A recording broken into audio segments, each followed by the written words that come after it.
What's up, world, and welcome back to the Global Frequency. I am your host, Nefarious. And I'm Frequency Girl. And tonight we are joined by Nandor Fox Shaffer. I never get it right. Nandor Fox Shaffer here to tell us all about his current comic book crowdfunding campaign, Manchild #3, now available on Kickstarter. Nandor, what is up?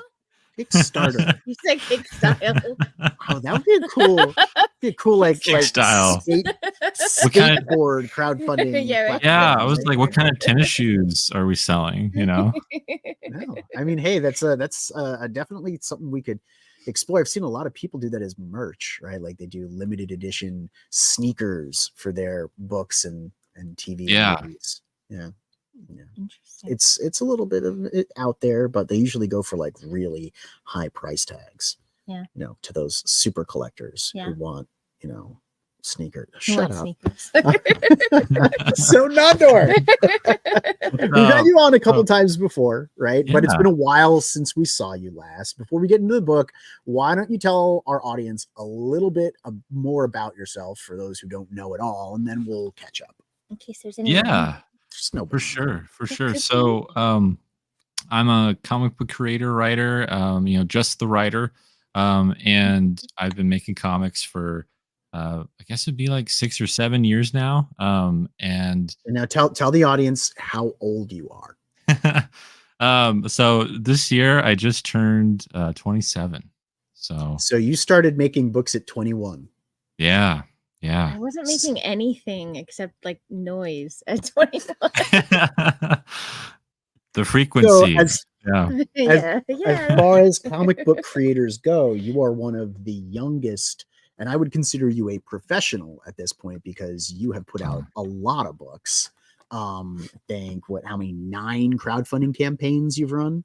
Yeah. So in the short time that you've been making comics, 6 years, you've done 9 crowdfunding campaigns for those books, and they're fairly well received. As in their entirety. Honestly, the last campaign that you did for Fabled Offering blew a lot of people's socks clean off their feet, their wigs way back. I mean, I don't wear wigs, so it can blow my wig back. There's hair under there. There's a lot of everyone knows. It's just messy. It's messy. It blew your hat off. Yeah. Squirrels living in it. Yeah. Blew my hat off. It's not a good expression, right? So, I mean, all around your books have been very well received in general. So it's either a competent writer, even though you're just the writer, competent comic book creator, and one of the youngest, which is one of the reasons I really like talking to you, because it's like a fresh perspective from a comic book creator on the younger side of things, but also you've got a lot of experience in that short time. So enough blowing smoke up your butt. Tell us more about yourself.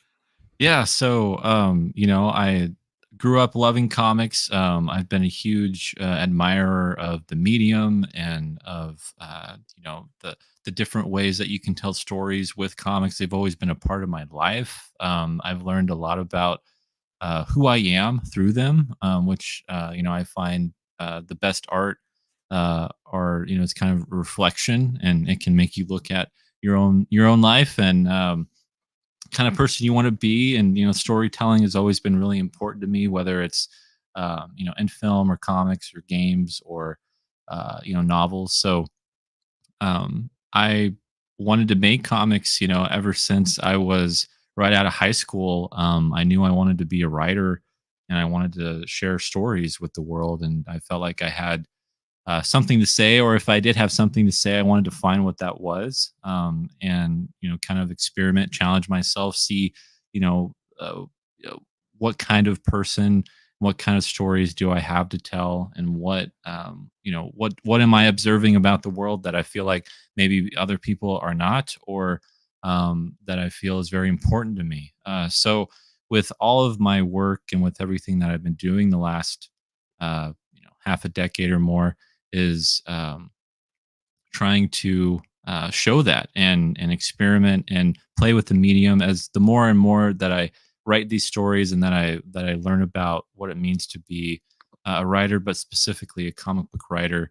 Um, and I found, ways in how I can kind of harness the medium, um, that I really am always trying to push the envelope with my stories and what I'm trying to do, what I can do, what you can't do, and what works and what doesn't. So I like to experiment a lot with my books, and I'm always looking to provide not only quality but something that's lasting. Like I don't want Like people just to evergreen. read. Yeah. Yeah, yeah. I don't want people to just read my work and be like, "Oh, that was good."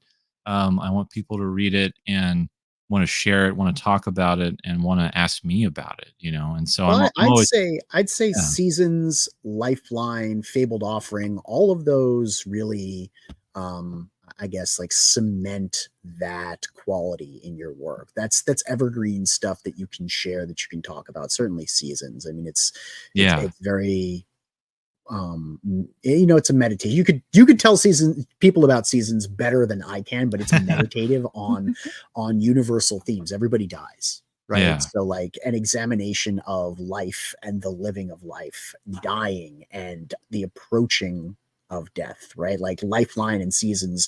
The early Nandor Fox Shaffer that I got into was very heavy for a 21-year-old writing. So yeah, I was like, what does this kid know about you? Oh, he knows a lot. Okay, he knows a He lot. I'm knows gonna a shut lot up more than a now. lot of people know, and he's pretty good at comics too. Um, but Manchild, I don't know. Manchild's one of those funny titles where I understand you're going for like, in general, your comic books presenting like an evergreen, um, like presenting evergreen themes. Manchild's yeah. a little bit different, in my opinion. It's a little bit more laser focused on a very specific thing. And I don't Mhm. know if that particular thing is going to be as enduring as these other themes. And we can talk more about that in a minute. But Yeah. before we do, you've talked a lot about exploring yourself through your writing. What kind of comic book stories do you like to read? Oh man. Just in general, most recently I've been really digging into a lot of what I've always been a fan of Brubaker and his work and at Marvel and DC and stuff, but he's been churning out a graphic novel every year with Sean Phillips in the last few years, and he's been doing the Reckless series, which I've really enjoyed. But I just read, it wasn't the latest book, but the one that came out last year, Where the Body Was, by Ed Brubaker and Sean Phillips. And I got to say, I don't really feel like I feel like whatever book he set out to do, he didn't really make that book. He made a different book, and it's something that I really love about Brubaker's writing. He has that human element I'm always looking for with his characters and with the kind of stories that he tells, because he really knows how to get into the head of the characters and look at their perspective and how they see the world.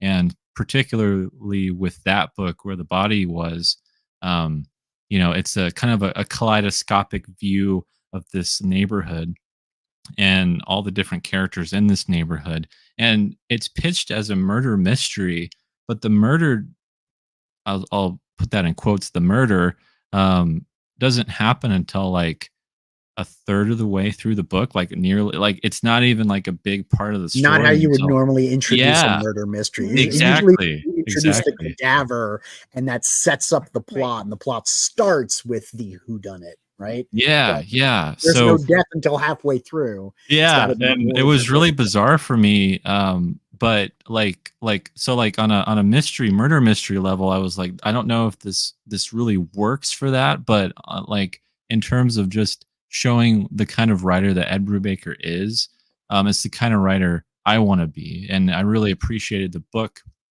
for what it did, because I could tell there was a lot that he put into all the characters, and there's a lot of things that, as I was reading it, I'm like, I don't even know why I'm reading this. I'm not really concerned about the plot. I'm concerned about the lives of these people that I know characters, nothing Right. about, that how I've they just been interact. Yeah. introduced with. Yeah. So, that's a really good example, I think, of the kind of stories that I'm looking for and what I like to read. But Did you like Lady in the Water?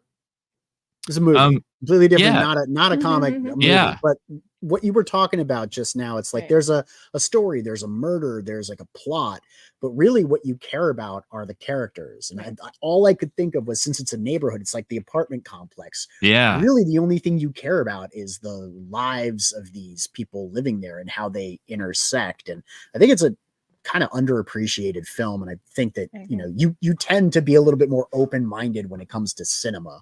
So I was just curious. Oh yeah, no, I really enjoy Lady in the Water, and I mean, I enjoy a lot of what M. Night Shyamalan does, but that movie I think is a good example of I mean, like in The Village too, right? Like a lot of people give that movie flack.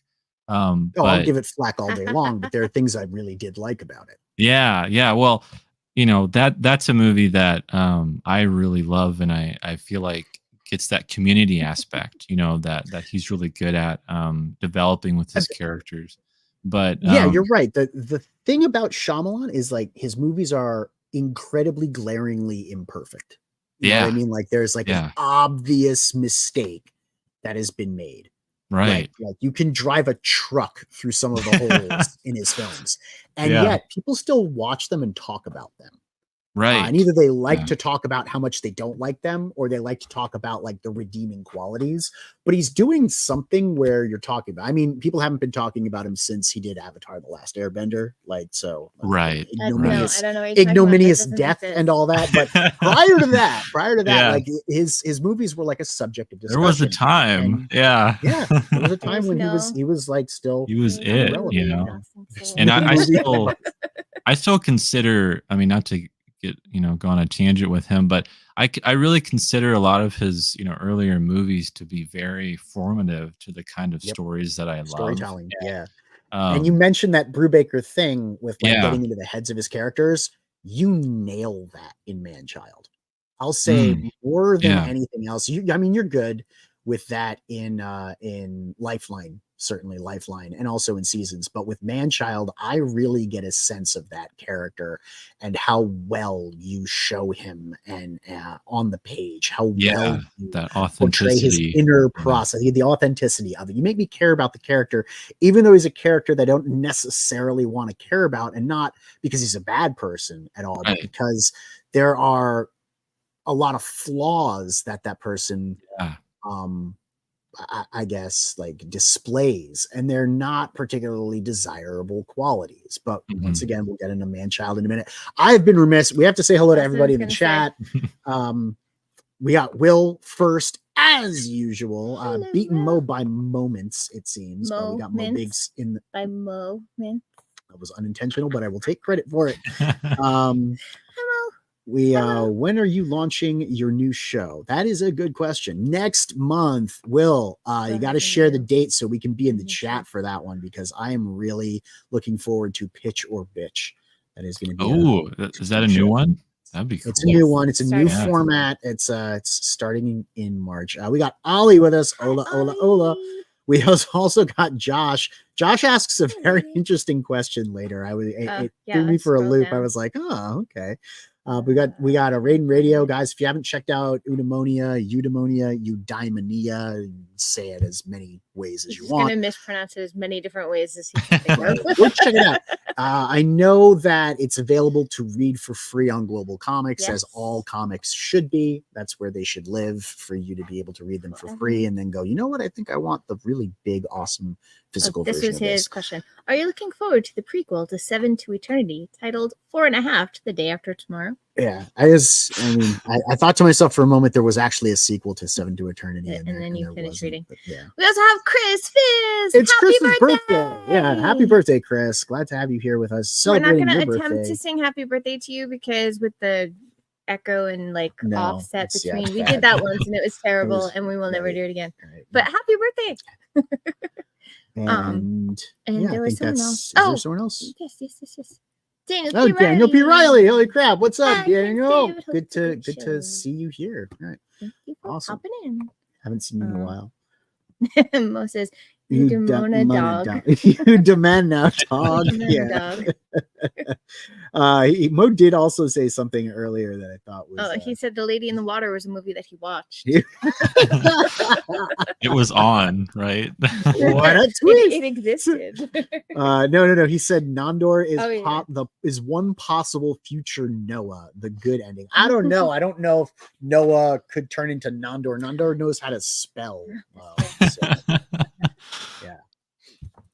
Okay. I'm so like, should I say thank you for that? Yeah, I don't know what to. Yeah, I don't know what to. I don't think you've read Noah's book Mavericks with an X. It's spelled even more wrong than ours. Right. Yeah. Oh no, I haven't. Deliberately misspelled. His is just like misspelled with an X because he's edgy. Because he's cool. Yeah. Mavericks. Yeah. Anyway. I was going to ask you. So the stories you like to read, you like character-driven stories where you really get into the mind of the character and you get to experience the interpersonal relationships. Is there anything on the stands that you're reading right now that kind of exemplifies or embodies that? Is there a book that you're really digging that I could go out and get at a comic shop? Man, I'm trying to think of what I've been picking up. Because I have been picking up more than usual recently, and I've really been actually really excited about what is coming out, and especially I think next year with the mainstream or even the indie scene. I feel like there's a lot of exciting stuff happening. But I think, like, say what you will about him. But I feel like Tom King is the person that we don't like to talk about. I give him a lot of shit, and Travis called me out about it, and I was like, you know what, you're right. I don't know why I don't like Tom King so much. I just don't like him. Yeah, well, and I always really I always have to know who I'm talking to if I want to talk about Tom King, because a lot of people just won't even hear anything about him. But what I enjoy right now, and I mean the art is a big draw of it, but he's doing Helen of Windhorn with Dark Horse. Gorgeous. So good. Yeah, I love that. Absolutely gorgeous book. Yep. But he is there in that story. He's really getting into this family dynamic with Helen and her father, and all of that. And there's this weird kind of very strange adventure going on with reality and fantasy, and almost Narnia-esque. Yeah. There's something about it that is really magical. And Helen herself is a very distraught, depressed type of character who is trying to kind of get a handle on the world and handle on herself and her family and everything. And so there's some character stuff there, but even for a writer to take his other book that just finished was Animal Pound at Boom, for a writer to get basically in the heads of cats and dogs and rabbits and somehow make it entertaining and interesting and give them a voice and a personality for these animals, it's very interesting to me. And I feel like Tom King doesn't necessarily land everything that he writes, and he has a tendency to be a little one note with his writing. But if you look at and maybe it's the artist doing a lot of the heavy lifting, I don't know, but something I've found with all of his work, that even if you disagree with his thesis or the kind of story he's telling, I respect the way he tells it, because he's a really good technical writer in the use of the medium, I would say. And like I said, that could be the artist doing a lot of that too, but with the visuals. Yeah. So I don't know I don't know how breaking panels Helen though. Yeah. The writing in Helen really is satisfying. Yeah. So I think you're right. He does a very good job conveying that, and especially the visuals like that. So I'm very familiar with the first issue. I read the first issue. I was very satisfied. I got into the second, and I have been too busy to pay attention. I'm one issue behind. But in the first issue, I really got a great sense of Helen, her drinking, the interaction that she has with the governess at the house. all of that, and the way that it's visually presented, but also how it accompanies the dialogue, or how the dialogue accompanies the art. I think there is a very good, almost seamless interplay. Yeah, I think they dovetail either very well together. either he's writing it very well, and the artist is bringing that to light, bringing that to bear on the page, or the two of them figured out how to be so simpatico with how they're presenting this book that it seems like it was intentionally designed to complement itself so stunningly. We've got Jeremy of Ice and Fire in the chat. Great to see you, Jeremy. Thank you so much for tuning in, and bow to you as well, sir. We also have Andy R. Oh yeah, Andy R, new to the chat. Yes, he is the creator of Cargo. I don't know if I'm familiar with Cargo, but we will definitely check it out. Now. Yeah, let us know where to take a look, where to see it, and maybe we could even drop the link a little bit later so that people could follow it. Anyway, let's move on. So Helena Windhorn, great recommendation. A very solid book. We actually have tweeted about it before. Yeah. So cool. Very, very smart. Manchild. All right, let's talk about Manchild. It's about superheroes as they once were, right? Almost like an homage to the golden age, but as experienced by a 40-somethings single white dude who is steeped in comic book nerd culture, but like the authentic comic book nerd culture, not the stuff that you see on Big Bang Theory or like the popularized nerd culture. Like, this dude knows what the dust in a long box smells like, at the comic shop. He's very much surrounded himself with a friend group that is diehard comic book nerd. The guy has like a ponytail, like you could imagine. Yeah. He reminds me of Henchman 21. Yes. He reminds me of 21 from Mario. It's not just the butterfly motif, right? That's carried through, but like, he reminds me of that type of character. And honestly, 21 was one of my favorite characters on the Venture Brothers. So tell me, how do you think that like a superhero as they once were, right? Superheroes as they once were differ from superheroes as they are now? And what makes Manchild stand apart from superhero books like the ones you'd see on the stands today? Well, I think in today's landscape of superhero storytelling, and just kind of the way that pop culture has become popular culture, and comics have become more a part of pop culture, that we kind of, I think, almost take for granted what we have that was not always present in the zeitgeist, or what made these superheroes tick, and what made them so popular, and what made them so interesting, and why are they still here? It's been like 80 plus years, and we're still talking about these characters, and we talk about them like we know them, and we talk about them very possessively, like Spider-Man would never do that, or this character would never do that, and I can't believe they're ruining my character, like, this is my character,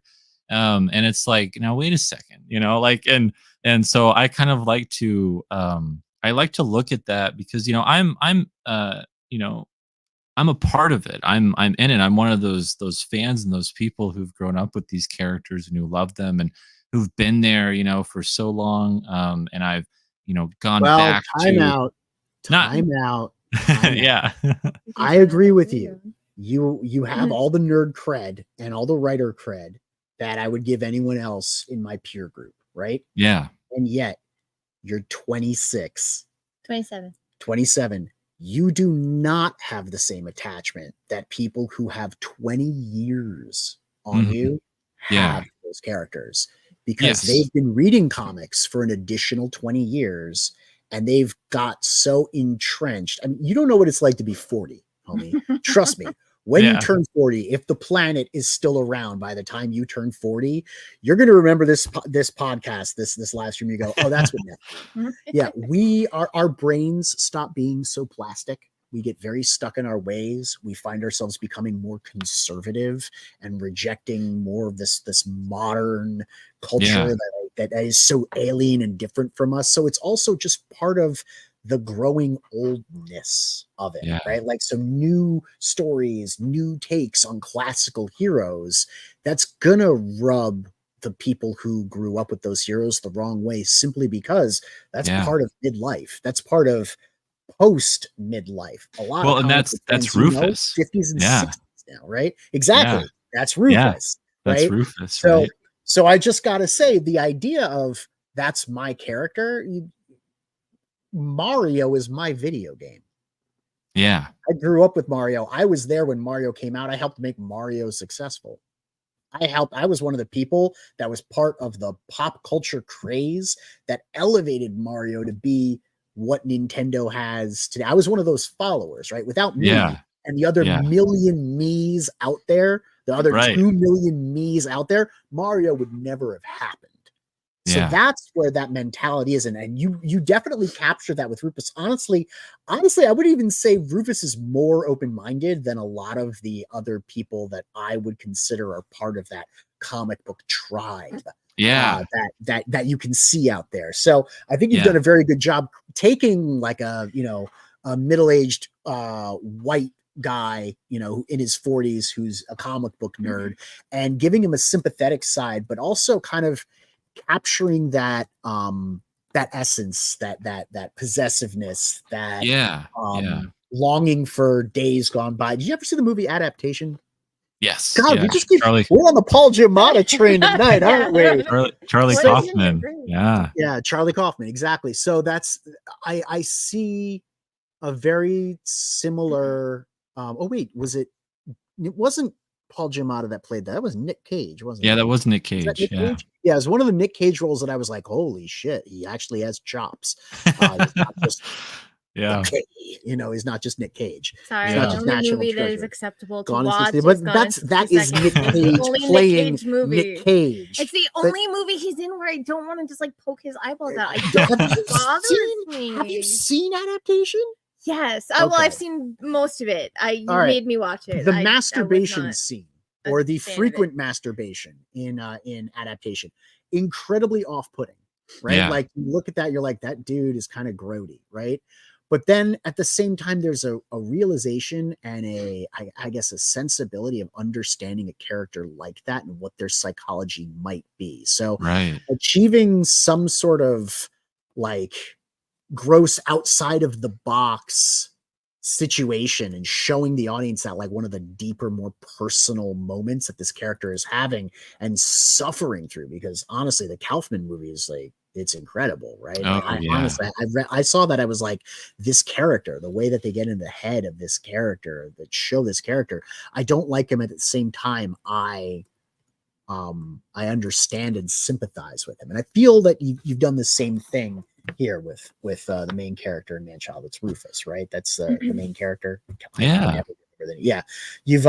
it. I think you've achieved the same thing here. Like you don't really like him, but you can sympathize with and understand him. He's not the champion that we want. He might be the one we deserve. I don't know. I'm not sure. But anyway, please go on. How do modern superheroes really differ from those classical superheroes, before I hijack what you're saying? Like I think when it comes down to it, we really look at superheroes nowadays in a very grounded way, and we want superheroes to reflect us, and we want superheroes to have flaws, have all of these things that are very human, and like a lot of people always point to Watchmen for not only for being a great story, but also for destroying superheroes. I mean, there's a lot of people who feel like the deconstruction of the superhero changed the way we look at them, and it's been that way for so long. I'm one of those people who like I agree with that, but I'm also having that constant conversation of like, I think we needed that. I think a book like that was good for us and for superhero fans. But it doesn't mean they always have to stay there. And it doesn't mean that writing preferred the movie. it doesn't mean it doesn't mean that heroes cannot just be, good, and that villains cannot just be evil. They might be more compelling with those different shades of gray, and I think you can definitely do that with the characters. But there's something about the simplicity of going backwards and looking at the Marvel Age of Comics and looking at, pre-Crisis on Infinite Earths and the way that superheroes were told. The stories were told in like Kurt Swan's Superman. And something about Alan Moore that I think a lot of people don't understand is that, he has such an affinity for these characters and for superhero storytelling. When you look at other books that he's worked on and that he's written, and like I'm not reading a heroic character, not what I would imagine to be like a superhero character, but a deeply personal character, right? And he's very good at that. Right. Miracle Man, what he does with Miracle Man is really interesting too, because he's taking a golden age superhero character and he's bringing that character into the 80s, at that time. And he's also kind of deconstructing what they can do and what they represent. Who is Miracle Man, and all these different characters in that world. So, with Manchild, what I wanted to do is, with all the knowledge and all of the accumulated like history of superheroes, I wanted to go back to the beginning, and I wanted to take that everything that we know and look at it from a different perspective of these characters. They can have silly names, they can be very colorful, they can remind you of all these other characters, but what makes a superhero story, and what makes you root for them, what makes you want them to be your champion, and what inspires you about them. And so kind of getting back to basics, or the fundamentals of superhero storytelling in a way that, not only aesthetically does it look like a Silver Age type book or Golden Age type book, but the way that the characters talk and the kind of, I guess, like the tropes of what superhero storytelling used to be is all like very important to me, and something that I'm trying to recapture and give back to people, because I feel like a lot of people feel like they are starved of that. And not only do I want to provide that for superhero fans, but that's why the book is not just that. That's why you have Rufus's story in there, because you're at the same time getting this commentary from this fan who's been around for so long and who maybe isn't enjoying now. He's living in this moment, which is why I said it might not be evergreen. It might actually seem more topical in that regard. Yeah. And yet you're also doing this very clever thing, because it is evergreen that we grow up, right? Growing up, it's the experience of growing up and growing out of, or holding on to your childhood as you grow up, or having to put away childish things. That's evergreen.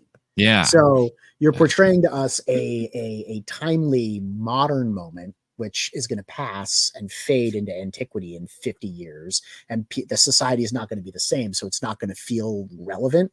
But the themes inherent in Rufus's journey, what he's going through, the situation that he's living through, that's going to be relevant, because that's part of human nature. Right. Yeah. Like, everyone's going to have that moment in their lives where they're going to have to consider, selling their comic book collection or the action figure collection or what have you, because they're moving, or, they're getting married, or, something big is happening, a change is happening in their life, and they're going to have to contend with that. They're going to have to make a decision of like, do I want to grow up now or later? Or, to grow up, do I have to give up the things that I love to accomplish these things and to be a more, rounded or mature person? And what does that look like? And, I like how you mention about Rufus, how he has these flaws, and he's not someone that you're necessarily rooting for, but you understand. And that's the kind of character that I want, because he's not really someone that you're supposed to like look up to, but he's also, again, someone that, I see on a day-to-day basis, or that I've met throughout my life. And I'm like, someone that always often gets looked down on too. Yeah. And we have to remind ourselves not to look down on him. He's the main character. Exactly. And is that also why you made the hero a butterfly?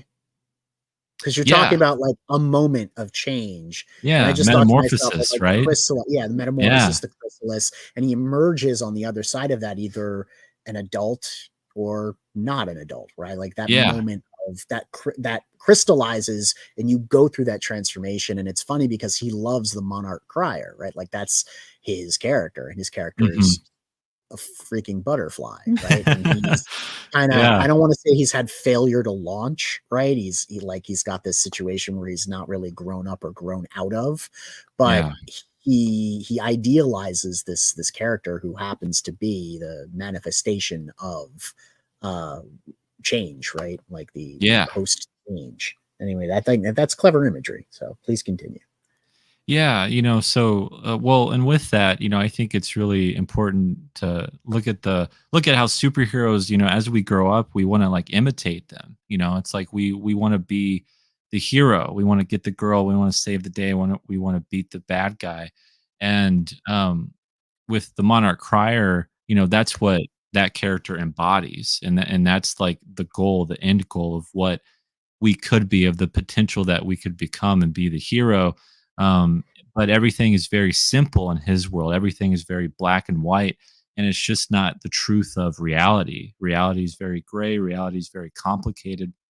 And Rufus lives in this world where those complications, are real, and he has to deal with those things, and he can't be that hero, but he wants to be. And at least in that alternating narrative of going back and forth, what I'm hoping by the time we get to the second to last issue, or the final issue too, is to take the reader on a journey to where they're always going back and forth from debating upon living in, this other world that is so much more fun and exciting and adventurous, or, taking the time to spend time with Rufus and realize the kind of world that he lives in, and how that balance is something that we go through every single day. I mean, every time we watch a movie, we read a comic, we engage in a fantasy. Escapism. We are losing ourselves in that. And boy, can I tell you how many times I'd rather live in that world than the world we live in. And I think giving people that, but you're reading about that within a comic, I think it was a really kind of meta way to bring it all, full circle. It's funny you mentioned Helena Windhorn earlier, whose life is split literally between this fantasy world and the world she's experiencing, and we're reading about her struggling to deal with that. So, like meta is a very good way to describe it. We have RJ William with us. He says, "Hail everyone! I see this is quite a party. Just us and 43 of our closest friends." Chris Fish says, every little boy has the hero rescue fantasy. It's true. And as much as I don't want to say there are like significant differences in the way that people read comics, there should be an in-depth study in the difference between the wish fulfillment fantasies of boys and girls. Because they bring different interpretations to things and different desires. You and I probably both know the male fantasy, right? That's always talked about in video games, of sacrificing the self to protect those closest to us, dying for a noble cause, being redeemed by someone close to us, or redeeming someone else. This whole like, give and take of that male, very, very masculine idea, right? Like it seems like Rufus is struggling a little bit with the fantasy and not having his reality live up to the person, the ideal person that he wants to be in the fantasy. He looks up to this guy who's putting himself to the hazard, trying to save his girlfriend from supervillains, right? Whose wings are on fire in the first issue, plummets to the ground, who's struggling against this incredible uphill battle. He feels, he seems very set upon, but he won't give up. And you jump over to Rufus's real life and you're like, bro, like your big problems are not necessarily like stacking up the same, right? But you look up to this guy, the identifying with, you said, like a lot of people want to see themselves in their comics. You actually said it in a really clever way. You said you wanted to see, like, you know,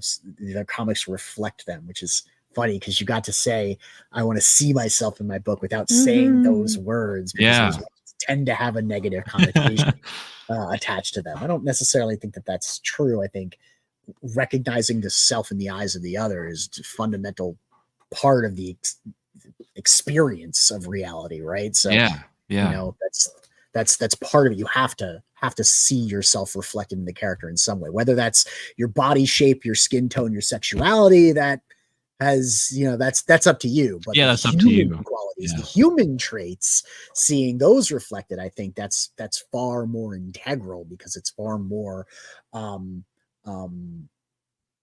I don't want to say like unifying, but like it's kind of primal, right? Universal. It's more universal, the universal human experience, right? We can all see ourselves falling short of an ideal. Like, this character's falling short of that ideal. It's not necessarily the same ideal that I have about myself, but the experience of falling short of whatever concept I have, that is identifiable. So I can see myself reflected in that way. Feel like maybe we haven't quite maintained that association with characters the way that we associate characters in that way in modern media. I think it's much more superficial, but I think that you're right. We need to see ourselves reflected that way in the characters that we you know, follow, or the fiction that we read, right? And that's why you like and I think you know, people those are the stories that resonate with people, I think, the most, and you know, have that evergreen, long lasting effect. And you know, I can when I get like a whiff of it or a tinge of it when I'm reading a story, it lights me up, you know, like all these, like, you know, neurons start firing in my head, where I'm like, oh, like, this is giving me that, like I don't even know if I could explain why it's working, but it's working on me. And I think there's like something like intuitive and just like almost intrinsic about the way that we look up to a hero or a mentor or whoever, and you know, they represent everything that we could be. And there's something about the Monarch Crier also, you know, being a butterfly is not only that metamorphosis, but you know, a man looking up to a butterfly superhero is weird, right? Like, it's kind of you know, you want to make a point of it being weird because it's not a masculine thing. Butterfly, and yet I look at it like, dude, butterflies are fucking awesome. You know, like maybe they don't have the traditional masculine traits, but like, they're fragile. They're so fragile, right? And there's a fragility to that, and that, you know, goes into play with the masculinity aspect. Hardcore, like they disintegrate themselves into goo and then rebuild themselves as something different. There's something kind of hardcore about that. And that, in that, like, I'm certain you hone in on that, the ability to self-immolate, to self-destroy, to completely deconstruct the self and then birth a new one that is no longer terrestrial but aerial. Like that change in dimension. You're now a 3-dimensional being, right? Like, you can go up, right? You were a worm, right? You could go. You were existing in flatland. You were in 2 dimensions. 2D space. Aerial, entirely different perception. So there's a lot of themes to really dig into with that. And honestly, like that goes. That's very much par for the course with the type of writing that you put out.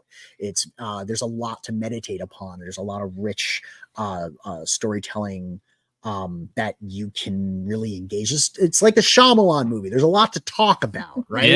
Now, I don't want to say there are glaring holes that you can drive a truck through in your writing. I hope that not. Remains to be seen. But the stuff that I have read from you, it's pretty darn competent. So I'm interested to see where this goes. You remember when you and I first started talking about this, I was not a fan. I was not a fan of the first issue. I was like, why is this something I want to read? And then I read the second issue and I said, I think I can see where he's going now. I need to give him the chance to finish telling me what he's telling me, because you are infuriating in that you will not actually one-on-one or, you know, in any other medium actually tell me, because you're like, no, you need to read it. I'm not going to explain. I'm not going to show. No, all those questions you just asked, they do get answered. Yeah. You absolutely have a plan for it, and giving you the chance to tell it at your pace in the chapters that you want to tell it is kind of crucial to experiencing the story that way. I just wish, just like everything else, that like I could get the next chapter tomorrow rather than 6 months from now. But I know. You know, I know. Butterflies have mythologically represented the soul's passage to the afterlife. The way they change forms represents a sort of death, right? Like, I wonder if like ego death is a part of that too, right? Because I think that, you know, like the destruction of identity, you know, the destruction of the self to rebirth an integrated ego and shadow that is an entirely new being. And, you know, I think there's a psychology. Dude, you're playing with a lot of stuff, right? You are. Yeah.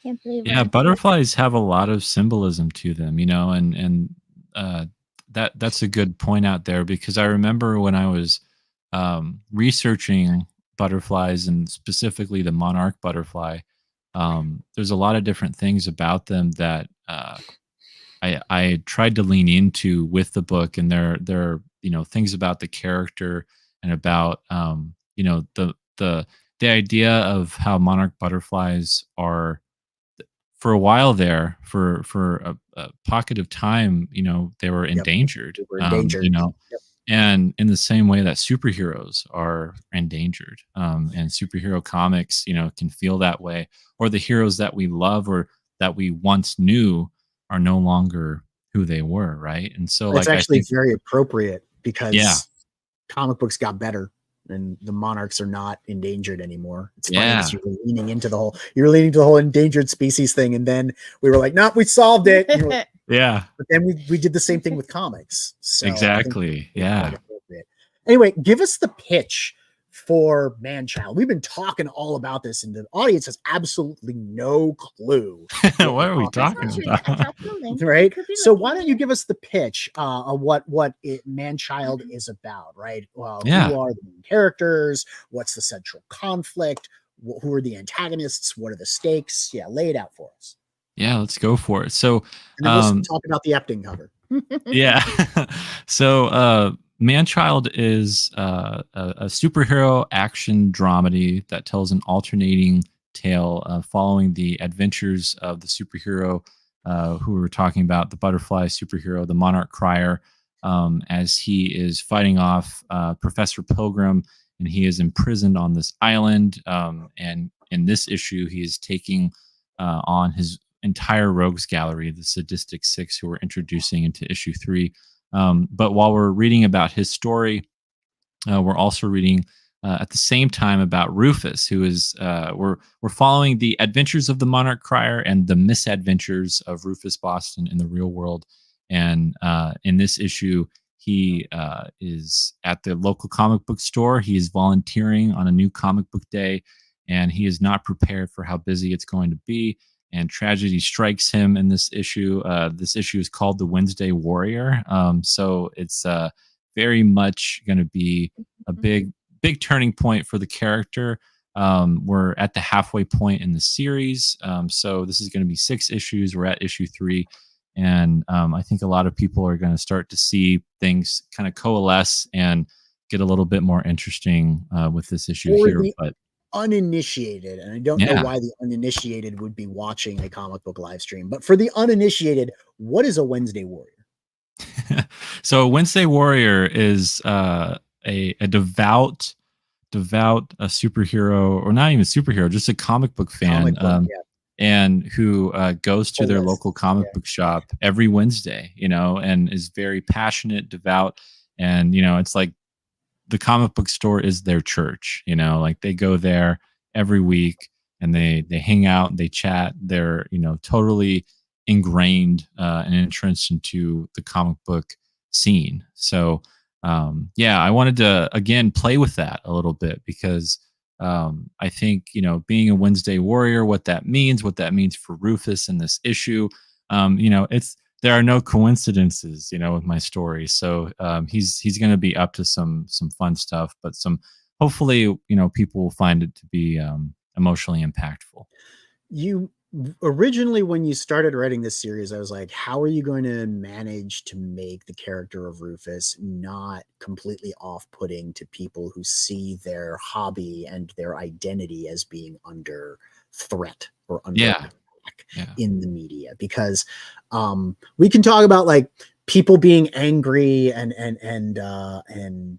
snowflakes feeling insulted all the time or offended all the time, and people are like, why are you such a snowflake? And then turn around, like, question their, challenge their ego a little bit, and they get just as offended because it's a thing. And, we can make fun of both sides of the equation for doing that. And I was like, how are you going to manage to make people actually connect to Rufus and talk about that type of character honestly without first getting met by that initial resistance? I think you've done a good job. People would have to read the first two issues.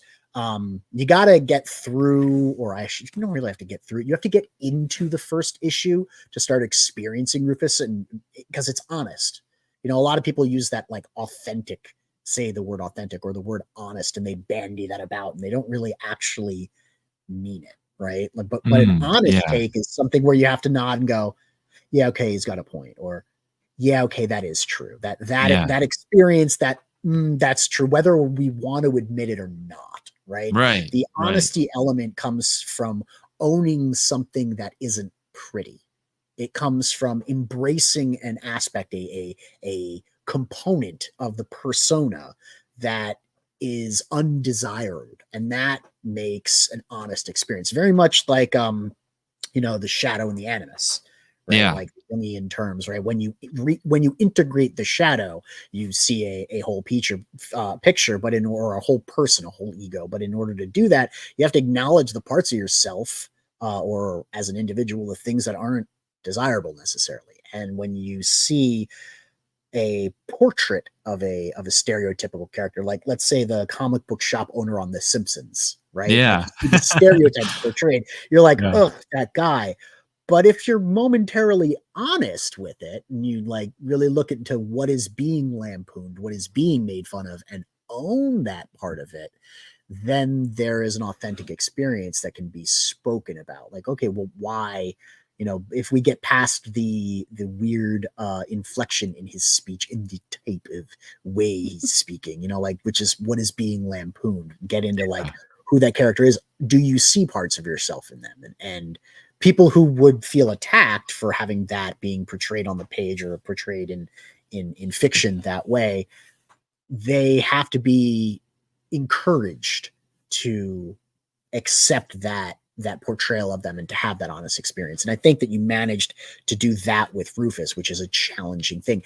How do you think you were able to show him authentically and encourage people, 40-year-old white guys who are very much steeped in nerd culture, to feel like you weren't actually making fun of them, but you were trying to tell a story that is authentic to them, and be like, hey, wait a minute, let me be your champion, but first we got to acknowledge all of the things that seem imperfect, that seem like they get made fun of, that seem lampooned. Let's talk about the authentic character.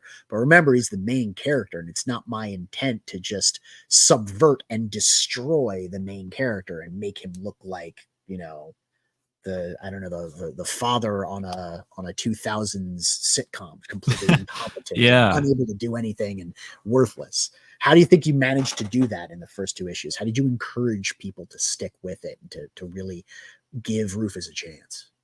Well, from a story standpoint, a narrative standpoint, I felt like it was necessary to almost kind of pile on all of the stereotypical, I guess, characteristics that you would have for a character like that, because one, I wanted to show the contrast between a character like this, a real world person, and a superhero. I thought that was really important to show the flaws and to lay it all bare there. So with that in mind, the second thing that I wanted to do with the character was show that um, he's a real person, that he's not just a stereotype. So when you visually have a character who looks like that stereotypical white male comic book fan, and if that, you know, I don't necessarily, I would hope that someone wouldn't look at the character and go, yeah, this is the kind of story that he's just like, hating on these people or making fun of these people, poking fun It's at very these easy people. to have. Yeah. If you are a person like that who is certainly facing a culture that is demonizing or at least feels like they are being demonized or vilified by popular media, it's very easy to look at a comic book like Manchild and go, oh, this dude's just taking a piss on me like everyone else. Yeah, he's just taking this comic. So how are you getting past that? Is what I'm saying. Yeah. Well, yeah. So, for me, it was showing, get the Steve Epting cover. That's how. Yeah, right. You're gonna come for the Monarch Crier, and you're gonna stay for Rufus, So that's kind of an approach that I had for it, where I wanted to specifically make people see someone that they could, relate to, and that when you start looking, it really starts in the first issue when you see someone who is mourning the loss of, a comic book creator, someone they love, someone they idolized, and you can, right from the get-go, that's where we meet him. We meet him in a state of grief. He's not, he's in a vulnerable moment. And so for that to be the first introduction of the character, that was my way in to make people, hopefully realize when they start to get to know him, that not only do you get to see how much this guy cares about what he loves, but you also get to see how much, it means to him and what it does to him to lose something like this, something so important to him. And so with that, I think another part of what makes Rufus click with people is also his friends and his community of people that he's around, because I feel like that's such a big part of what it means to be a comic book person, a comic book fan, and a comic book lover, is to be a part of, those conversations and, debating about characters and why, in issue 2, they go to a movie that they hate because it wasn't faithful to the source material. It's like that, those types of conversations I wanted Rufus to have with his friends and be a part of a community where he's not just this loner. Like he cares about what he loves, and he doesn't want to settle for anything less, and he wants the best, and he's very passionate.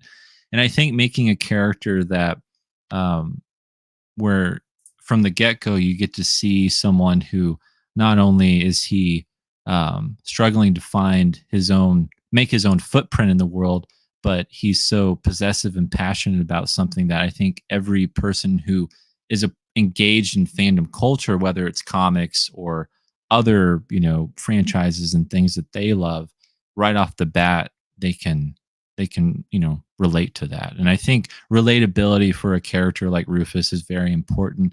And also, I think but you're trying to have them relate to the negative qualities, and that's well, an ask. Well, it's I think, that's something that I feel like people are bringing to the book, and they can decide if, I'm doing that or not. But what my goal Nandor, was, is he handsome? I don't know. What do you think? Is he handsome? No, I'm just asking, but you wrote it. Is he handsome? Did you make him a handsome character? Yeah. If we're talking about like the ideal masculine, this is what peak performance looks like. Hate it or love it, right? Oh yeah. Not that. Yeah, he's not peak, but he's normal. Average. Well, I mean, so the thing I'm going to say is that's not Bruce Wayne, right? Right. He's not rich. He's poor. He doesn't dress in fancy suits or like, really sophisticated clothes. He wears, he's wearing sandals. He's overweight. Yeah. You're showing us a honest look at a male character of this particular pedigree, right? Yeah. But you're having us try and relate to those flaws in order to have an honest experience with the character. You have to embrace that. Yes, okay, he's overweight.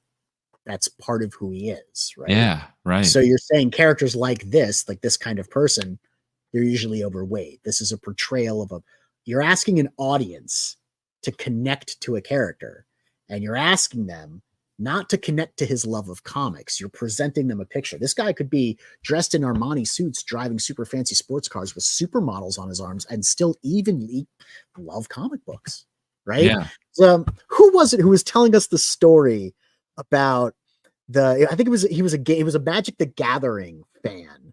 Was it Adam? I don't remember. No, it wasn't Adam. It was someone else. But he would show up. Maybe it was Travis. I don't know. But he would show up to tournaments. He was the nicest person. He would get his ass kicked all the time. So he was not like the toxic Magic player. He would get his, oh, that's a cool deck. Oh, that's a cool combo. Really, really great, man. Like, he was the antithesis of what you would imagine a Magic player to be. And then his girlfriend would show up on a motorcycle. And Oh, wow. Be like, hey guys, I'm going to go now. And his super hot girlfriend would like drive him home on her motorcycle. And the friend who was telling us the story was like, you don't get to be that cool. You don't get to like Magic, my nerdy fucking hobby, be a nice person with a hot girlfriend. That's not honest. This is what I'm getting at.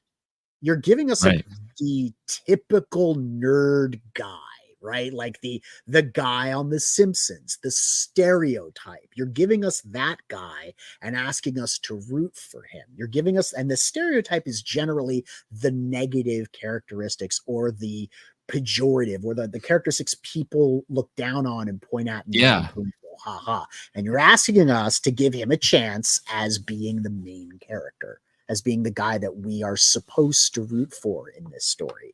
Because I don't think you're giving us a story where it's like, well, yeah, this guy, you're not supposed to root for him. He's a detestable character because I'm going to show 40-year-old white guys who are overweight and love comics in a bad light. I'm actually subverting the comic book trope here, right? Like, I'm subverting the formula for comics. No, because you're saying in this comic, you're getting back to heroes as they were. And that's kind of how I'm inviting you in here to be like, no, heroes are very much heroic. This hero doesn't look heroic, but there's a heroism to him. And that's why I'm sitting on this t-shirt right here. I am a man-child. Who the hell would wear this shirt, Nandor? The words man-child have a definitively negative stereotype. And so does the title of the comic book, man-child. And if we were being literal in a very sarcastic society, you're calling a 40-year-old white guy a man-child and who loves comic books a man-child. And if we were literally interpreting, that'd be very easy to be insulted at. But I don't think that's what you're doing. In fact, I know it's not what you're doing. On a shirt like this is where you would be like, taking it back. You know what I mean? Like taking the word back. I am a man-child. I am proudly wearing my shirt that says I am a man-child. That's not an insult. That's kind of, I think, where you're going with the shirt. It's interesting that you see that because I don't think that you've built the comic book that way. You've build the comic book as an honest and authentic and, whatever experience of this character. You haven't built it as this guy is your champion. He is an imperfect, fat guy with bad fashion sense. Is he balding? I don't remember if he's in my mind. He's balding and he has a ponytail. But you see, like, this is there's art on this page, and in my mind, he's balding and has a ponytail because that's the guy. Do you know what I mean? Like, that's the guy that you think of. He's got the t-shirt that's too tight and his belly peeks out a little bit. Right. Sandals, and sometimes if he's really square, he wears socks with his sandals. Like you are giving that stereotype, but you're asking us to let him be our hero. And in a world where everyone's always subverting comic books and a lot of traditional comic book readers feel like they've been betrayed, that's an ask. Yeah. I guess and you're asking, when I say it's an ask, what I mean is you're asking them to trust you. Yeah. That's what I mean. It's not an ask like, well, that's going to be, no, you're telling them, hey, give this a chance. I'm not out here to make fun of you. Yeah. I'm not out here to destroy your image and laugh at you. I'm not out here to take a piss on you like everyone else you feel is pissing on you and your characters. I'm out here to show this guy who if we're honest, some of you might see qualities of yourself reflected in him. And if you go with this, I'm going to give you a story where the heroic butterfly guy, which, you know, doesn't seem like a traditionally masculine, super masculine character with super muscles and a super cape and a super curl in the middle of his head like Superman. He's like, like you said, a fucking butterfly, right? If you go with this, it's an honest thing, but I'm not out to tear you down. I'm actually out to say something that builds you up. And honestly, the thing that does that the best on this campaign page is that shirt. And I think you spend a lot of time saying what this is for you, but not reassuring the reader who's going to be getting into this that it's okay to take a chance on it. Do you know what I mean? Yeah. Yeah. Because when I first came across Manchild, I'm like, how is he selling this? Yeah. How is he marketing this book? Because I don't know how it's hitting. And it hit well enough because you're Nandor Fox Shaffer or Nandor Fox Shaffer. But I don't know if that carries through to the casual reader, right? It's question. I mean, it's interesting. You're asking $15 for a 28-page comic, right? Well, that's $10. $10. Oh, you're asking $10. Yeah. Oh, it's much better. Cover A is $10 with gotcha. So I must have missed. So that Yeah. actually is doable. Yes. Why did you get your price point down to 10? I'm asking you. Like, so many people are selling their floppies for 15 or their books for 25. Why go for 10? Yeah, why? Yeah, so a part of it is because the previous two campaigns I offered 10, and I wanted people to, we're into issue 3. I want people to feel like, hey, it's $10. The last issue was $10, right? This one should be $10 too. And so I wanted to, be a good business person with customers who are returning and who want the next issue.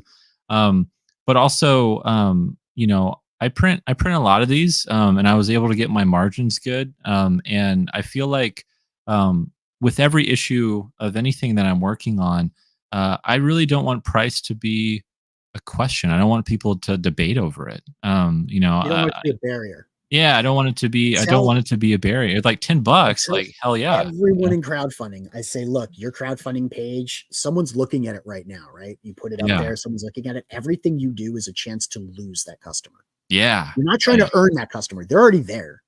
You have to give them every reason to just pick their perk and go to the checkout. They're here. That's what they're doing. Right. Everything you do is a chance to lose that sale. So when people make their books a little more accessible, a little less expensive than, say, maybe the more traditional cost out there, I noticed your shipping is $6.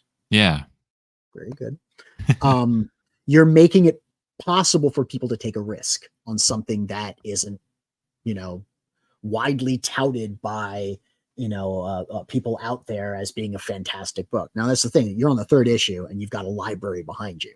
Yeah. So obviously it's your writing. People can vouch for your writing. It's your book. You're in your 3rd issue. Not as big a risk. It's not as big a risk. So exactly. So dropping the price still makes the physical object accessible to people. So they're more likely to go along with it. Now, hate to point out the obvious, but you haven't broken 100 backers yet.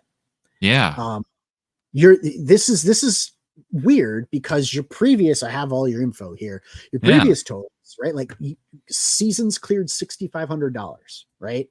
Lifeline $5,700, 120 backers. Manchild 1 had 165 backers, right? Manchild 2 had 140. Yeah. You're in the 160s, 140s, and now we can't crack 100. What the hell is going on? Yeah, no, that's the price point. Yeah, it's not the price point. Yeah, so not that the book is bad. You had 141 on the last one. Yeah, well, and to be honest, I feel like I've done everything that I usually do. When it comes to what's going on? A campaign. Yeah, I don't know. I don't know if it's I do have a lot of people who are still following it. I think I have about 250 people that have followed this campaign, but they just haven't backed yet. You think they're going to back in like the last 24 hours? I think so. So I think we'll break 100 easy. And we'll, hopefully we'll get to like 120, I'm thinking. But I'm I'm kind of in this point, where I kind of question. I was like, maybe the book isn't resonating with people. That's not it. That's not it. No, that's not it. It's simpler than that. It's much simpler than that. Because it's not just you. You have to look around. You have to look around. So you gotta stand up, take a look around, and look up way into the sky. Look at what everyone else is doing, and take a look at their numbers too. And everybody's numbers are across everyone's the board. down. Everyone's a little down. There is something going on right now that wasn't happening this time last year or the year before. Something weird that is completely dominating everyone's attention all over social media. Holy shit. I'm wondering to myself, why are people running crowdfunding campaigns that are promising a book in 3 months after they close, around the time of the actual election, when we're facing the biggest divide in this country, if we're going to be honest and take an authentic look at things, where people are scared to the point of buying ammunition, you know what I mean? Stocking up on canned goods. And you're saying, buy my Butterfly comic book that I'll deliver to you, hopefully, if the U.S. Postal Service doesn't get shut down. Why are you running this book right now? Why am I? Well, I will say I did make sure something I was very conscientious of was I wanted to make sure that the campaign was running and ending before the election. I thought that was really important, and I thought it was my if I wasn't going to launch it at any other time this year, it either had to be before November, and so I got to October and I had everything ready to go, and I was like, I don't want to live. I don't personally, for me, I was like, I'm not going to live in fear of what might happen, and also I want to give people a reason to not think about those things and be excited about the future. Yeah, that's very noble and ambitious. And you haven't broken 100 backers yet, my guy. There's a reality to the. I want to be the light. I want to be the change that I want to see in the world. Right. That Gandhi quote. Right. Like, I don't want to live in fear. I want to be that exactly. Nobody gives a shit right now. People are terrified. The economy is in the toilet for most people. The reality of it is I didn't run Mavericks this year because of this. I didn't run the next campaign that we were going or thinking about running. I pushed it back until February. We're supposed to debut in September. We're supposed to, I'm like, leading up to it 3 months out, I'm like, this is never going to fly. And I'm not saying you made the wrong choice. Clearly, like, you've made thousands of dollars already, right? Like, it's not like you haven't made any money. It's not like it's sitting at, $400, $500. You made what, $3,500 so far? And you've almost cleared 100 backers. That's saying something still. If you look at, what else is going on out there, you've got people who are stuck even below that. But then you still have 8 days to go. Yeah, you still got 80 days to go. I'm sure that you're going to have that final 48 hours and 24 hours. That is pretty typical of Kickstarter too. You get a lot of people. You get a big first day, you get a little bit, and then you get a big ending day. And so there are a lot of people that will wait till right before it ends because of the whole it doesn't come out until it funds kind of deal. It's over, so people want to do it right towards the end. Well, but that's the thing; they don't take money out of your account unless it funds, so you don't have that excuse on Kickstarter. No, but a lot of people don't like Kickstarter because they'll back something and they'll forget about it, and then a month later, when it ends, it gets taken out of their account, and they're like, "What the heck?" Because you promised to give money to this thing if it funded. Yes, I understand. I understand how Kickstarter works. I'm saying that. For people who are maybe a little flighty like me, who will forget that I did something, you're just wait till it's buying things on the internet that aren't actually. Oh, you know what? I think I'm going to buy this thing. Forget that I ordered the thing, and maybe it doesn't happen. Wait a minute, that thing that I bought finally. I don't understand this. Do you remember every book that you've backed on crowdfunding? No, but I remember the money that I've spent. It was spent. I'm just like, I don't know. I think I'm weird. If it doesn't fund, they refund you your purchase. That's what I'm saying. You don't have to dedicate the money to it unless it funds. So I don't understand this whole waiting to the last minute to see if it funds to then back it. I'm like, give it the money now, because You want the book because you want it to fund, you don't right? actually have to pay that money if it doesn't happen. Some people are like, they're like, damn, it funded. They took money out of my account. Like, oh, jeez. Once those 3 a.m. backers are factored in, Nandor triple-digit status will be certified. AR, you will only ever get raw, unfiltered, from my live streams. We're already at 860, man. I could talk to you for hours. Chris knows what I'm talking about. Where did this surprise expense come from? Oh yeah, I backed this 2 months ago. You people. What do you mean by you people? I mean ditzy people like me. Buyers. Impulse buyers. All right. No, so like, yeah. But hey, Steve Epting. Yeah, Steve Epting. Tell me about. All right, so I remember when I heard about this cover. I hadn't seen it. I heard about this because Odin was cursing. No, Nandor told me about it, but it was funny because Odin told me about it the day you told me about it. That's funny. And he was funny. Like, I can't believe you got Steve. You made him so this cover is green. Did you do that on purpose? Did you do it on purpose? Because he was jealous. He was green with envy. Yeah, Odin was just like cursing at me, messaging me. He was so upset with me. But he if anyone was gonna appreciate it, it was him, and that was something I wanted to share with him right off the bat. Yeah. And this I was like, this is cool, bro. It sounds awesome. Yeah. You're like, yeah, man. Odin's like fuming over here, and I'm like, live and die by Captain America the way Odin does. Yeah. I mean, to be fair, Odin is way more of a Wednesday warrior than I ever was. Definitely. Yeah. But yeah, so working with someone like Steve Epting, who Odin and I share like a lot of history with Captain America, the character, and specifically, again, going back to Ed Brubaker, someone whose work I really admire on the writing side of it. But I feel like Steve Epting doesn't get nearly enough, as praise and credit for what he brought to that era of Captain America. And, a lot of people, I think, kind of forget about, his artistic sensibilities to bring these classic characters into the modern day, which I feel like was just perfect for Manchild in general, and what the whole theme of the book is about, and kind of looking back at how these characters can be seen through the modern lens.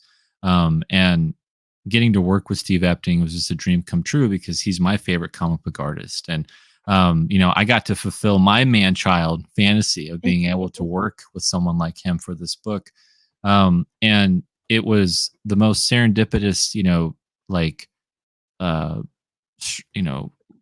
lucky, like, I don't know, blessed, like, whatever you want to call it. It came at the right time where he was in between contracts, and it was a shot in the dark email. Contract, just signed an exclusive contract.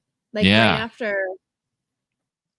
Yeah. So, it was just like one of those things where I sent him the PDFs of issues 1 and 2, and I sent him the character designs for the new villains that we're introducing in the book. And he loved the idea, and he recognized me from interactions we've had before, just on social media. Very rarely, it wasn't like I was, bothering him, messaging him all the time, anything like that. He was very sliding into those DMs. Yeah, no. So, when I got the email back, because I get a lot of these where it's always a no, I'm too busy, and I was ready to read that. It was the exact opposite. And so this was like a huge moment for me.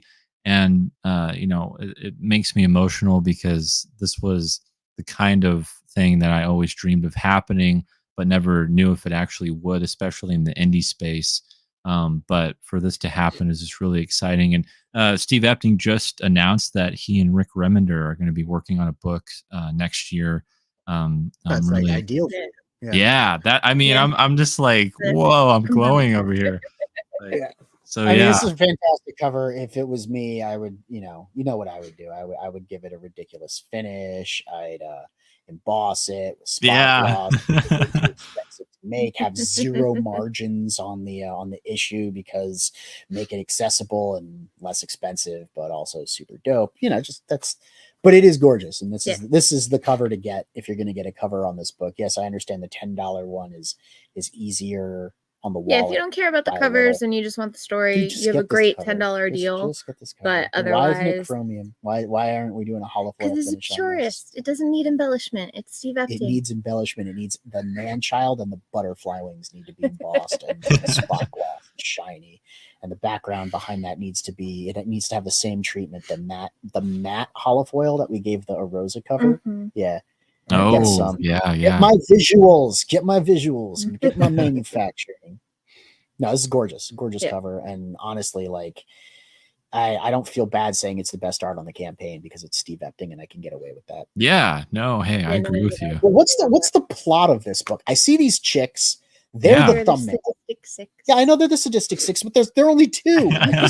Two of them. Why are you? So it says Manchild. I see these two women in the thumbnail. Yeah, it's Kickstarter. Yeah, that's why I'm asking him. Let him answer.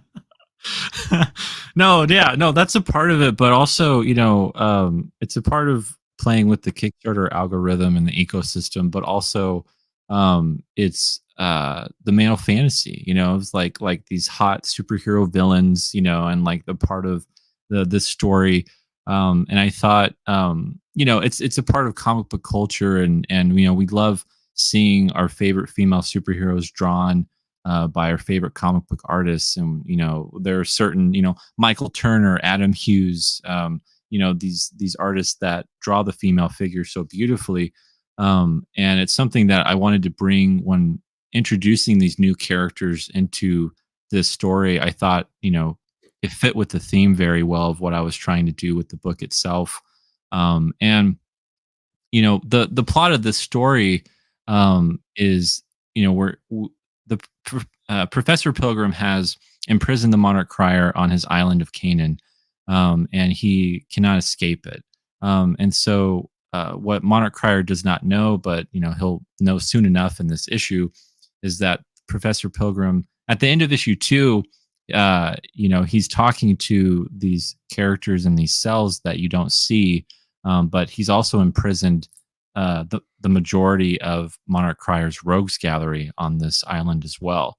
And so he is sending the Sadistic Six off to defeat the Monarch Crier, with their motivation being the one who will bring the Monarch Crier to Professor Pilgrim will be able to leave the island freely. But they have to not only defeat the Monarch Crier, they have to defeat each other to do this. So it's a sick game, and it's the equivalent of getting all of the mob bosses into the ring and throwing one shiv in there and going, whoever leaves here alive. Yeah, wins. Exactly. Yeah. What movie was that from? I forget.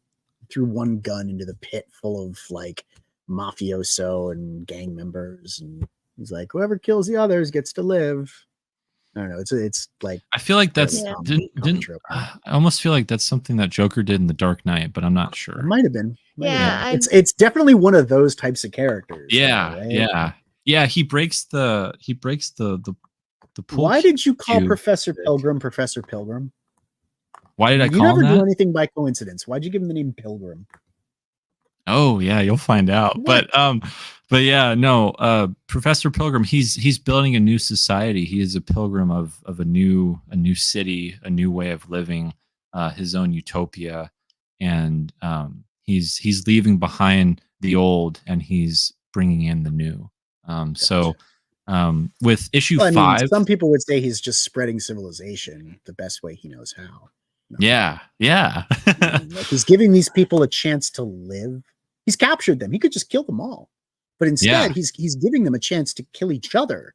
And one of them gets to live in this new utopia that he's making. I'm sorry. I'm starting to identify with the villain. That's never a good thing. I am always one bad day from becoming a super villain. Tell Neff is hungry. I'm getting hangry.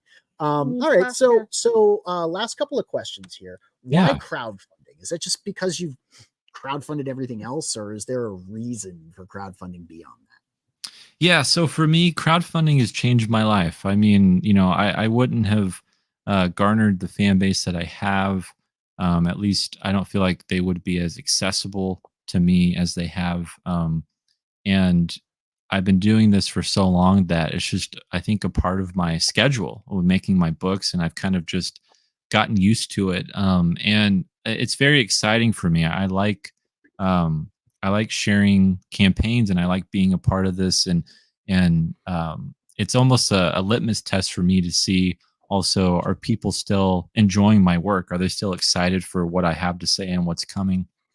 And so, there's a marketing aspect to it that I really enjoy, and it's something that I've you know gotten good at, that I want to keep being a part of this community, as I feel like there's a community aspect to doing Kickstarter, or just crowdfunding in general, and helping other people out and being a part of the community in a way that can show, hey, this is what I've accomplished. And with every campaign that I do and every campaign that I fulfill, to me it's just another reason to where you can trust me, and then I can be not only a trustworthy creator in the indie scene, but hopefully by other publishers and stuff I can too. get that. Yeah. The indie community, the Kickstarter community part, I definitely Yeah. understand. I definitely understand there is a responsibility to fulfill Kickstarters, and thereby fulfilling, I'm keeping a promise, much more than, hey, I'm taking orders and shipping out books, which is just how normal commercial enterprise Yeah. happens, and nobody ever Yeah. sings the praises of someone who gets an order and mails a book. But hell, if you do a crowdfunding campaign and fulfill, then everyone in white glove golf claps for you. I Yeah. don't know why. It's like, well, you expected to do that if you're selling something, then someone gives you money, you send it to them. That's commerce. Yeah. But Isn't that just if you fulfill normal? a crowdfunding campaign, you've achieved something. It's like, I do not understand that. Yeah. Like, I don't. How is it like that is worthy of praise and respect? No, it's not. He bought a thing. I sent him the thing he bought. If I didn't, I would be stealing. Yeah, exactly. Right. This graph is why crowdfunding for me. I get Yeah. the whole community thing, and there is a Kickstarter community, and Yeah. everyone Yeah. I lifts each mean, other up, and there's a little bit of nepotistic hand washing, and I understand all of that. But if I were entertaining the, crowdfunding idea, this pie chart is the only reason for me to yeah. consider actually doing crowdfunding, rather than like retweeting all of the people that are currently being crowdfunding and interacting in the Kickstarter community by backing their books and stuff. What I'm saying is, you have a audience. They've been with you for 9 campaigns. Yeah. If Nandor Fox Shaffer did a Foxhole Press website, they could just go and get it from you, right? But apparently you need $1,000 to finish your art and $2,800 to do your printing and shipping costs from the printer, which is why to crowdfund. Yeah. Or Right. would it be possible for you to fulfill those costs up front on your own and then just sell the book? Right. Yeah. I mean, Thoughts, questions? yeah, that's a question. Yeah, it would just take a lot longer. So it's one of those things where it's like I already feel very slow. I can only really come out with the book a year, and you know, making that last any longer for people, for a story that is only each issue 28 is, pages. yeah, for Manchild specifically. I can see doing that with like my other bigger projects, but Solo something graphic like, novels, self-contained. Yeah. yeah, something like Manchild, it needs that It's continual funneling. weird though. It's weird because when I look at crowdfunding, I think of crowdfunding event books. The more I Mm, look at crowdfunding now, the more I think like the big successful campaigns are the event campaigns. Look at the yeah, Golem of Venice Beach #2. Look at Axe Wielder John. Look at right. Extremity by Daniel Warren Johnson. Look at all of like the big bad idea campaigns, right? They're events. They're trade paperbacks or like collected volumes, or there's solo graphic novels that are perfect bound and they have Yeah, covers. They have all these options. They're like a big thing. Looking at a floppy, like, I understand the necessity of it. I'm not talking about the necessity of it. I'm yeah, talking about the plausibility in the marketplace of doing it. People who are yeah, doing an event book, they have a, hey, this is an event. Buy the event. You have, this is the next issue.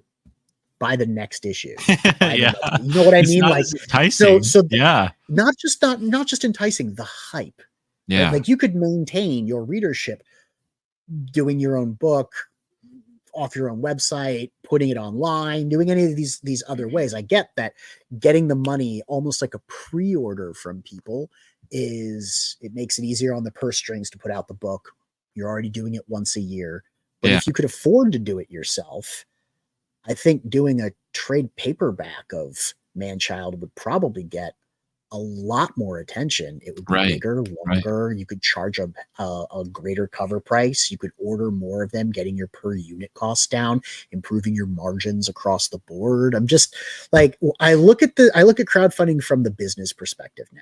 Having done enough books myself, I look at it from the business point of view. Yeah. And I'm like, if you're doing an issue, if you're doing my next book, and you're doing it crowdfunding, most people are just doing it because that's the way they started doing it. Nobody's transitioned into doing it a different way, possibly a more profitable way, possibly a more successful or lucrative way. And it's funny because we criticized the comic book industry early on for not crowdfunding. It's like, we're doing it a new way. We're getting around a new way. We're going direct to people. We're going to crowdfund. Dude, Boom, IDW, Dark Horse, they're all crowdfunding. They're all, Maybe they've caught up to the new way, and it's time to look for a new way again. Yeah, right. I know that makes so much sense. And I've it's something saturated is the other thing. Yeah, something I'm considering for the next couple issues, because we only have 3 more. I think I'm gonna, if I can get the numbers right, if I can do it, I would like to do the next 2 issues as one campaign, and then do the last issue in the trade as one campaign. That way, I don't know about that. I don't know. You and I can talk about doing something like that if it's in your best interests. Oh yeah, sure. I would straight up go issue by issue. If you want to make them shorter and do them more together, like if you could do 2 issues at once, why not just set them 6 months apart? Yeah. That way you're planning into your future, right? You're like, I can only do 1 a year. Well, now you did 2. And you'll have another 2 more, right? Like it's like having back stock, right? And like planning that release. Or hell, do it 9 months apart. And you're giving yourself, hey, look, we've gotten the production down from a year to every 9 months. We've got forward momentum. I see. You've already got that book. You're already dropping it. You're working on the next you're already ready for the next one. Yeah. No matter how you do it, I would plan on doing it. People expect it now that you did issue 1, you did issue 2, you did issue 3. People are going to expect issue 4, then 5, then 6. They're not going to expect 4 and 5 together, then a trade and a single issue. That's going to fucking throw them off. I would do it however you decide to do it. If you're doing it crowdfunding year by year, and keep in mind that'll be 3 years from now that you'll be finishing Manchild and then running the trade after that. You have to run it a year afterward because you can't run the trade 6 months after the last issue comes out. People will not tolerate it. People will be like, I just fucking bought this, Nandor.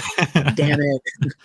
That's what I'm saying. It's like, you're going to be 4 years in the future. Dude, you're in your 30s. You're going to be an old man. My 30s. Oh, no. By the time you're doing that. So just, that's all I'm saying. He just wants to call you old. I always make fun of him because I'm in my 40s. I know. If he's an old man in his 30s, I'm Methuselah. Anyway, so that's why crowdfunding. What is the I guess the most significant lesson that you've learned? What hurdles have you had to overcome crowdfunding? And if you could like share with the audience one important lesson you've learned trying to crowdfund books, what would it be? Despite having the fan base that I do have, and despite being very confident in looking at past performance of my campaigns and looking at what I can do in the future and all the support that I've gained, I've learned that nothing is guaranteed. I think it's really important to like keep that mindset in crowdfunding where you're not like it's that balance between being confident in your book and your story and being passionate about it, but not just expecting it to work out the way you want it to. And to be like, you still don't have to put any work into it. You don't have to worry about it as much. I'm working harder than I've ever worked before making comics, even though this is my 9th crowdfunding campaign, because I know what, like, I've learned what works for me better. But that doesn't mean that there's no work involved in doing it. I just, I don't focus on things that have no use for me anymore. And whether that's how I'm marketing something, how I'm the channels I'm going through to do it, and also what I'm doing in the interim between campaigns, I think has been something really important that people who are crowdfunding have to be aware of, because you can't just pop up out of nowhere and expect people to back your book if you haven't been a part of the community, or it's something that I've been trying to work on and that I feel like I've gotten a better handle on, but it's something I wish I would have known. I just hate people. I'm Yeah. bad at this community thing. I hate people. I meet all my friends playing video games online. Yeah. Well, yeah. To find that balance too between, taking part in the community aspect of it, but also having enough time to move forward and keep going on the books and creating. I think sometimes finding that balance. I know we often kind of slide too heavily into one or the other, right? Where you feel like, oh, I'm not participating enough because my nose is down trying to get this book done, or you meet this deadline, or get this going. And then, Coloring other notes. times, what? Coloring notes. Yes, I know. I'm just going to start yelling at me so that that's piling up. That's a great point, because, for me, when I'm working on a book and I'm writing, I'm a binge writer. Like, I need everything. Every distraction needs to be gone. Like, I need to focus on what I'm doing, and you won't get my best work if I'm having to juggle doing these other things. So, like, I might have a few things that I've finished in the pipeline, like content wise, whether it's on my YouTube channel or my newsletter, but those are pre-prepared, and those are ready to go out.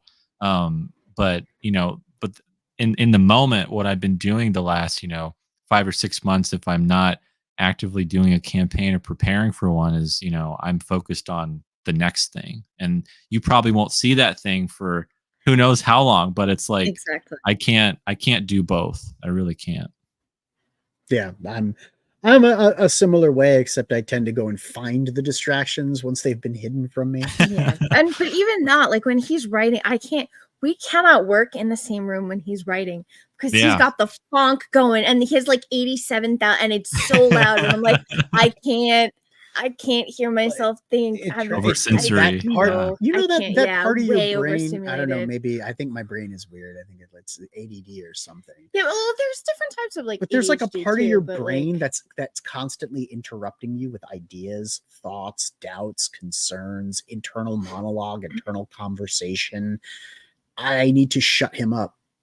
And I need to just create the thing, work on creating the thing that I'm creating. I need to get into the head of this character and figure out what's coming out of his mouth. I need to figure out how many panels are on this page, because I need to execute the beats for this particular thought. I need to do this stuff. So that person, my second self, I need to shut him up to the point where I can't hear him, which is why it's usually some sort of music that you cannot stand, because it stops you from thinking. Yeah, because it prevents your brain from working. It does. There's certain music, especially at the volume, I can't. I'm like, nope, this is, I'm getting nothing done. No, that's fine. You can handle 1,000 Leagues? You can handle 1,000 Leagues? All right. She can't handle the funk, though. I can't. No, I can't. Handle no, it's worse. I like the range there. Yeah. Oh, dude, you have no idea. To funk unironically. I knew it was bad. I knew it was a bad place. But he has, so he can't do anything with like English lyrics. Yeah, except I'm thinking about what you're thinking about the lyrics. Yeah, exactly. I'm interpreting the lyrics, and of course, there's meaning there. And what did the author, the writer, the songwriter mean by deliberately putting those words next to each other? What are they trying to say? And I'm not thinking about my story. Yeah. So right. He's done like Mongolian throat singing. There's Japanese speed metal. They're like, the gamut. That's so funny. Really, you need to get in the mood. There's like Halloween, which is like orchestral speed metal. Right. There's like every, and I'm okay with all that. It's the funk that I can't Finish metal too. Can't jive with that. That was the other yes. I think I know Finnish now because of that. Not really, but yeah. Mo says when Neff talks about shutting up his second self, he's referring to Ogden. Yeah, it's not untrue. There's a WWOD, and that's not when will I OD. It's what would Odin do. And usually we're doing the opposite. No, I'm kidding. No, but for real. Mo said, I intended to use my crack sale profits to fund a book, but with Viper locked up and Steve becoming one with the Force, I have no choice but to get high on my own supply. Tip that crack pipe out for Steve Wooster. Just half of it though, just a little bit. You don't want to waste.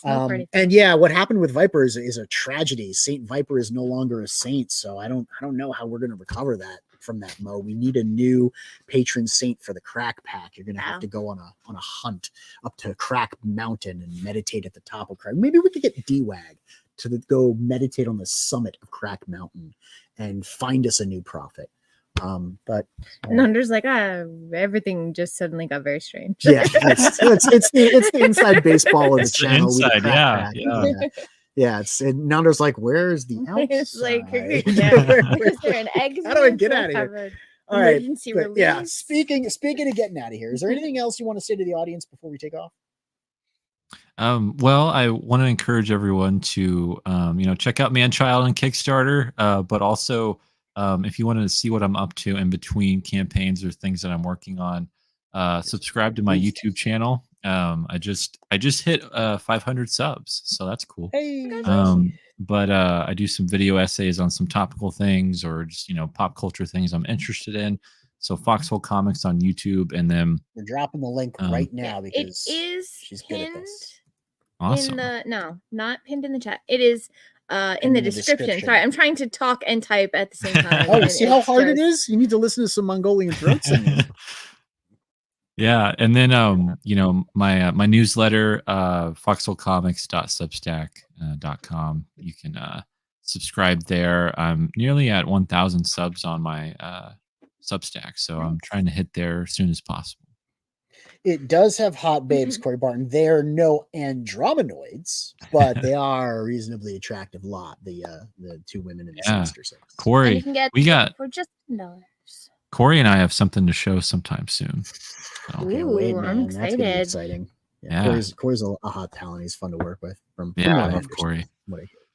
Corey's cool. Yeah, Corey's all right. Well, that's going to be it for us tonight, everybody. Thank you so much for tuning in and hanging out with us while we talk to Nandor about Manchild number 3. Check out the campaign if you would. Link is pinned at the top of the chat and also in the description of the video. If you're not... Go ahead. I was just going to say this was a special edition Monday night. We will be back on Wednesday with Star Noir. Right, we'll be back on Wednesday with Tony James. Nice. Star Noir on Wednesday. We don't usually do Monday shows anymore. We were trying to stream just on Wednesdays, but a couple of people who have campaigns ending soon, we wouldn't be able to fit them on, like 3 Wednesdays from now. So we started to open up. And of course, that means that people are going to start being like, can I be on Friday? And suddenly we're going to be out streaming 3 nights a week. So we're trying to keep it down. So if you like what we do, everybody, you like the painstaking research that I do, talking off the cuff to the guests and just rambling on, please subscribe. Give us a like on the video. It's been an hour and 45 minutes of Nandor's life. He's never getting back. So make it worthwhile. People go back to that comment. And tune in to click the bell to find out when we go live next, so you can know when we go live next. Tune into the frequency. There you go. Say your line. We usually set it up differently. And tune into the frequency. Yeah, we'll see you next time.